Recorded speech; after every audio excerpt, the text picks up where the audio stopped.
જેવી રીતે આપણે સૌ જાણીએ છીએ કે દર વર્ષે ઓગસ્ટ માસની 1 થી 7 તારીખે વિશ્વભરમાં સ્તનપાન સપ્તાહની ઉજવણી કરવામાં આવે છે.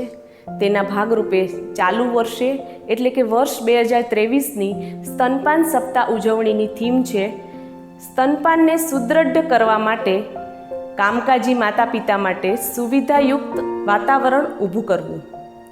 આપણે આજે જોઈશું કે શિશુ યોગ્ય રીતે સ્તનપાન કરી શકે તે માટે માતાની સ્થિતિ કેવી હોવી જોઈએ, બાળકની સ્થિતિ કેવી હોવી જોઈએ, તેમજ માતાના સ્તન સાથે બાળકને વળગાડવાની યોગ્ય પદ્ધતિ શું છે. તો ચાલો આપણે જોઈશું માતાની સ્થિતિ કેવી હોવી જોઈએ.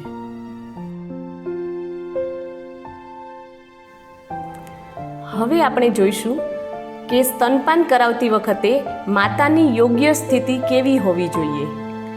માતાએ ટેકો દઈને કે આરામદાયક સ્થિતિમાં સ્તનપાન કરાવવા બેસવું જોઈએ. પોતાના સ્તનને હથેળી વડે પાછળથી પકડીને આધાર આપવો જોઈએ. ઘેરી ચામડી કે ડીટડી પર દબાણ આપવું ન જોઈએ.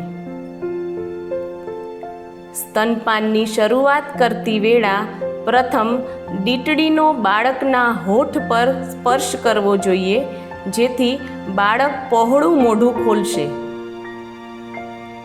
સ્તનપાન કરાવતા કરાવતા માતાએ શિશુ સાથે સંવાદ સાધવો જોઈએ.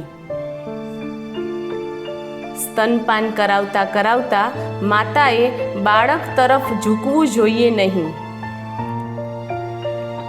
હવે આપણે જોઈશું સ્તનપાન કરાવતી વખતે બાળકની યોગ્ય સ્થિતિ. સૌપ્રથમ માતાએ બાળકને પૂરેપૂરું પોતાની તરફ ફેરવેલું હોવું જોઈએ. બાળક માતાની ખૂબ નજીક હોય બંનેના પેટ એકબીજાને અડતા હોવા જોઈએ. બાળકની ડોક અને શરીર એક સીધી લીટીમાં હોવા જોઈએ. માથું, પીઠ અને પગને માતાએ આધાર આપેલ હોવો જોઈએ. આપણે માતાની સ્થિતિ અને બાળકની સ્થિતિ જોઈ ચૂક્યા.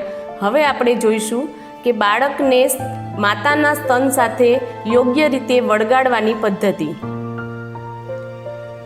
બાળકની દાઢી સ્તનને સ્પર્શતી હોવી કે ખૂબ નજીક હોવી જોઈએ. બાળકની મોંફાળ ખૂબ પહોળી હોવી જોઈએ.